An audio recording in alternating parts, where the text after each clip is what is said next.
নমস্কার, তোমাদের সবাইকে সানা স্মাইল এডুকেশন সেন্টারে স্বাগত জানিয়ে আজকের পর্বটি শুরু করছি। আজকে তোমাদের জন্য নিয়ে চলে এসেছি তোমরা যারা নবম শ্রেণীর প্রথম ইউনিট টেস্ট পরীক্ষা দেবে তোমাদের জন্য রায় ও মার্টিন প্রশ্ন বিচিত্র থেকে আজকে সমাধান করে দেখাবো ভূগোল বিষয়ে মডেল নাম্বার 7। এই মডেল নাম্বার 7-এর যে সমস্ত ছোট বড় প্রশ্নগুলো আছে সমস্ত প্রশ্নের উত্তর এই ভিডিওতে তোমরা পেয়ে যাবে। চলো দেরি না করে মূল বিষয়ে যাওয়া যাক। তার আগে বলি, তোমাদের আগের ভিডিওতে আমরা 1 থেকে 6 নম্বর মডেল সেট সমাধান করে দিয়েছি। তোমরা যারা এখনও দেখোনি আমাদের প্লেলিস্টে গেলে পেয়ে যাবে। চলো দেখো প্রথম প্রশ্ন কি আছে। পৃথিবীর প্রকৃত আকৃতি, এটা সঠিক উত্তর হবে অপশান ডি, অভিগত গোলাকার। চলো পরবর্তী প্রশ্ন দেখো। মহাবিশ্ব বলা হয় যে তারিখটিকে, তা হলো সঠিক উত্তর হবে 21শে মার্চ। পরবর্তী প্রশ্ন দেখো। জ্ঞানী হলো সকল সম্পদের সৃষ্টিকর্তা, এ কথা বলেছেন কে? সঠিক উত্তর হবে অপশান ডি, মিচেল। পরবর্তী প্রশ্ন দেখো কি আছে। একটি সামাজিক সম্পদ হলো, সঠিক উত্তর হবে বিদ্যালয়। পরবর্তী প্রশ্ন দেখো। ব্ল্যাক ডায়মন্ড বা কালো হিরে কোন খনিজ দ্রব্যকে বলা হয়? এটা সঠিক উত্তর হবে অপশান এ, কয়লা। পরবর্তী প্রশ্ন দেখো 6 দাগের। পৃথিবীর আবর্তনের বেগ সবচেয়ে বেশি হয়, এটা সঠিক উত্তর হবে অপশান বি, নিরক্ষরেখায়। পরবর্তী প্রশ্ন দেখো। পৃথিবীর নিরক্ষীয় পরিধি ও মেরু পরিধির ব্যবধান হলো, সঠিক উত্তর হবে 43 কিমি। চলো পরবর্তী প্রশ্ন দেখো কি আছে। সত্য মিথ্যা বলেছে। চলো প্রথম প্রশ্ন কি আছে দেখো। মেরু জ্যোতি দেখা যায় সুমেরু ও কুমেরু অঞ্চলে, এই প্রশ্নের উত্তরটা সম্পূর্ণ সঠিক।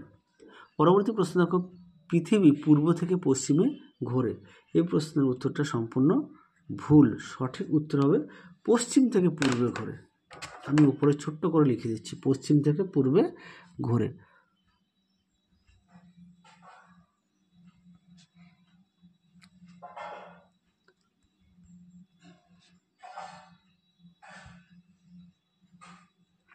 চলো পশ্চিম থেকে পূর্বে ঘোরে।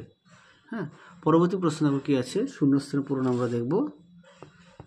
প্রথম প্রশ্ন আছে পৃথিবীর নিকটতম গ্রহ হলো, সঠিক উত্তর হবে বুধ। পরবর্তী প্রশ্ন দেখো। যেসব বস্তুর উপযোগিতা ও ড্যাশ আছে তাদের সম্পদ বলে, সঠিক উত্তর হবে কার্যকারিতা।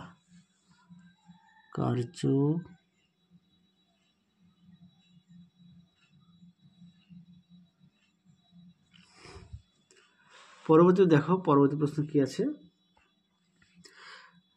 কয় স্তম্ভের সঙ্গে ক্ষয় স্তম্ভ মেলাও, কি আছে। ম্যাগনেটাইট হবে অপশান সি, আকরিক লোহা, সি হবে। পরেরটা হবে সম্পদটা হবে এ, অর্থাৎ অভাব মোচনের ক্ষমতা। পরবর্তী প্রশ্ন দেখো। চলো এর পরবর্তী প্রশ্ন কি আছে। অনুসূর অবস্থানে পৃথিবী থেকে সূর্যের দূরত্ব কত? সঠিক উত্তর হবে 14,70,00,000 কিমি। 14,70,00,000 কিমি। তাহলে সঠিক উত্তরটা তোমরা দেখে নিয়েছো 14,70,00,000 কিমি। চলো পরবর্তী প্রশ্ন দেখো। জিপিএসের পুরো কথাটি কি? দেখো আমি সুন্দর করে এখানে লিখে দিয়েছি, গ্লোবাল পজিশন সিস্টেম, এখানে দেখো সুন্দর করে লিখে দিয়েছি, তোমরা একটু দেখে নাও। চলো পরবর্তী প্রশ্ন দেখো কি আছে। জিওট কি? এই প্রশ্ন খুব আসে পরীক্ষায়, তোমরা অবশ্যই ভালো করে পড়বে। চলো উত্তরটা দেখাই, দেখে নাও। জিওট বলতে কি বোঝো? উত্তরটি তোমরা এখান থেকে এই অবধি লিখবে। দেখে নাও প্রশ্নের উত্তরটি সুন্দর করে দেওয়া আছে, এখান থেকে এই অবধি লিখবে। চলো পরবর্তী প্রশ্নের উত্তর দেখাই। পরবর্তী প্রশ্ন আছে কি, গ্রহ নক্ষত্রের মধ্যে পার্থক্য লেখো। চলো প্রশ্নের উত্তরটা দেখাই। দেখে নাও গ্রহ নক্ষত্রের পার্থক্য সুন্দর করে দেওয়া আছে। বিষয় তোমরা অবশ্যই কিন্তু বিষয়গুলোর সঙ্গে উল্লেখ করবে, কেননা তোমরা উঁচু ক্লাসে উঠেছো, বিষয়গুলো কিন্তু অবশ্যই লিখতে হবে। চলো পরবর্তী প্রশ্ন দেখো কি আছে। পরবর্তী প্রশ্ন দেখো কি আছে। পৃথিবীর গতি কয় প্রকার ও কি কি? চলো প্রশ্নের উত্তরটা আমি বলে দিচ্ছি, তোমরা একটু লিখে নাও। পৃথিবীর গতি মূলত 2 প্রকার, আবর্তন গতি বা আহ্নিক গতি, আর 2 নম্বর হচ্ছে পরিক্রমণ গতি বা বার্ষিক গতি। এই উত্তরটা আরও একবার বলছি, পৃথিবীর গতি প্রধানত 2 প্রকার, 1 নম্বর হচ্ছে আবর্তন গতি বা আহ্নিক গতি, 2 নম্বর হচ্ছে পরিক্রমণ গতি বা বার্ষিক গতি। পরের প্রশ্ন দেখো, গোধূলি কাকে বলে? চলো প্রশ্ন উত্তরটা দেখো, দেখে নাও গোধূলি কাকে বলে। প্রশ্ন উত্তরটি তোমরা এখান থেকে অবধি লিখবে। একেবারে উষাটা একটু পুরনো, এই প্রশ্নটাও আসে পরীক্ষায়, দুটি প্রশ্ন গুরুত্বপূর্ণ।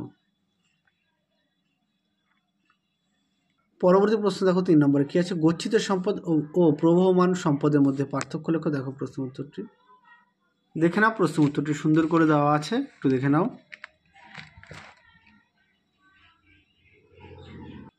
চলো পরের প্রশ্নটা দেখো, সৌরশক্তির সুবিধাগুলি উল্লেখ করো। চলো এই প্রশ্নটা আমি মুখে বলে দিচ্ছি, তোমরা একটু লিখে নাও।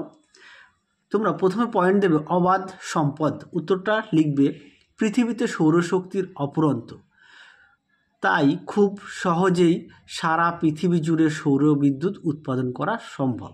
আরও একবার বলছি, প্রথমে 1 নম্বর পয়েন্ট দেবে, পয়েন্ট দিয়ে লিখবে অবাধ সম্পদ, উত্তরটা লিখবে পৃথিবীতে সৌরশক্তি অফুরন্ত, তাই খুব সহজেই সারা পৃথিবী জুড়ে সৌর বিদ্যুৎ উৎপাদন করা সম্ভব। পরের পয়েন্ট দেবে 2 নম্বর পরিবেশ বান্ধব, উত্তরটা লিখবে কয়লা খনিজ তেলের মতো জ্বালানি। ঠিক আছে, আবার বলছি পরিবেশ বান্ধব পয়েন্ট দেবে, লিখবে কয়লা খনিজ তেলের মতো জ্বালানি। চলো পরবর্তী প্রশ্ন দেখো কি আছে, বিভাগ ক্ষয়ে দেখো, এবার আমরা বিভাগ ঘয়ের উত্তর দেখবো। যে প্রথম প্রশ্ন যে সম্পদের 3টি বৈশিষ্ট্য লেখো। দেখো প্রশ্ন উত্তরটা দেখে নাও, সম্পদের বৈশিষ্ট্য দিয়ে সুন্দর করে পয়েন্ট দেওয়া আছে, উত্তরগুলো তোমরা লিখবে, দেখে নাও, দেখে নাও, দেখে নাও, এই পর্যন্ত লিখবে। চলো পরবর্তী প্রশ্ন দেখো। কি আছে, সৌরজগতে গ্রহগুলির মধ্যে কেবলমাত্র পৃথিবীতে প্রাণের অস্তিত্ব লক্ষ্য করা যায়। চলো প্রশ্ন উত্তরটা দেখো, দেখে নাও প্রশ্ন উত্তরটি সুন্দর করে দেওয়া আছে, তোমরা অবশ্যই পয়েন্ট দিয়ে লিখবে, দেখে নাও উত্তরের বাকি অংশটুকু, এই পর্যন্ত লিখবে। চলো পরবর্তী প্রশ্ন আছে, একটি প্রশ্ন তোমাদের একটু আমি এড়িয়ে বাদ দিয়ে চলে গেছি, সেটা হচ্ছে দেখো অথবা দিয়ে প্রচলিত শক্তির 3টি অসুবিধা উল্লেখ করো। হ্যাঁ, এই প্রশ্ন উত্তরটা দেখিয়ে দিচ্ছি, তোমরা একটু দেখে নাও। প্রচলিত শক্তির অসুবিধাগুলি তোমরা এখান থেকে এই অবধি লিখবে, সুন্দর করে দেখো 5টি পয়েন্ট দেওয়া আছে, তোমরা অবশ্যই ভালো করে পড়ে লিখবে, এই পর্যন্ত উত্তরটা লিখবে এখান থেকে এই অবধি। চলো পরবর্তী প্রশ্ন দেখো। আচ্ছা, পরবর্তী দেখো, জিপিএস প্রযুক্তি ব্যবহারের সুবিধাজনক কেন, 3টি উদাহরণ দিয়ে বুঝিয়ে দাও। চলো প্রশ্ন উত্তরটা দেখো, দেখে নাও প্রশ্নের উত্তরটি সুন্দর করে পয়েন্ট দেওয়া আছে, মোট 8টি পয়েন্ট দেওয়া আছে, তোমরা অবশ্যই ভালো করে বাড়িতে পড়ে লিখবে, না দেখে এক একটি প্রশ্ন মিনিমাম 2 থেকে 3 বার লিখবে। চলো পরবর্তী প্রশ্ন দেখো কি আছে,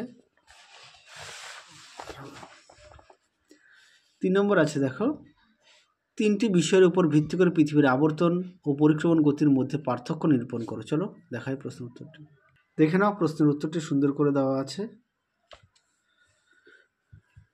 অবশ্যই বিষয় দেওয়া আছে, তোমরা ভালো করে পড়ে লিখবে। পরবর্তী প্রশ্ন দেখো কি আছে, প্রচলিত ও অপ্রচলিত শক্তির মধ্যে পার্থক্য। চলো দেখো প্রশ্ন উত্তরটি, দেখে নাও প্রশ্ন উত্তরটি সুন্দর করে দেওয়া আছে, দেখে নাও উত্তর বাকি,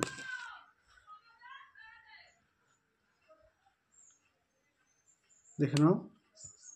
চলো পরবর্তী প্রশ্ন দেখো,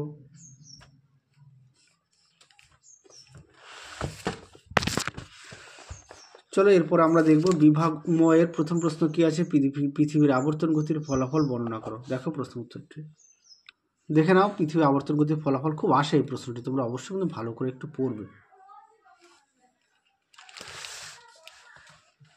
আর ছবিটা অবশ্যই বাড়িতে প্র্যাকটিস করবে। দেখে নাও প্রশ্নের বাকি উত্তরটুকু,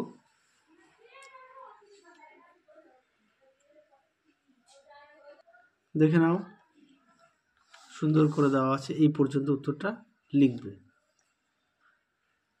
পরবর্তী প্রশ্নটা দেখো। আচ্ছা, এই প্রশ্নের উত্তরটা তোমাদের আগের সেটে দেওয়া আছে, একটু দেখে নিয়ে চলো আজকের মতো এখানে সমাপ্ত করছি, আবার দেখা হবে পরবর্তী ভিডিওতে। তোমরা সবাই সুস্থ থেকো, ভালো থেকো, টাটা।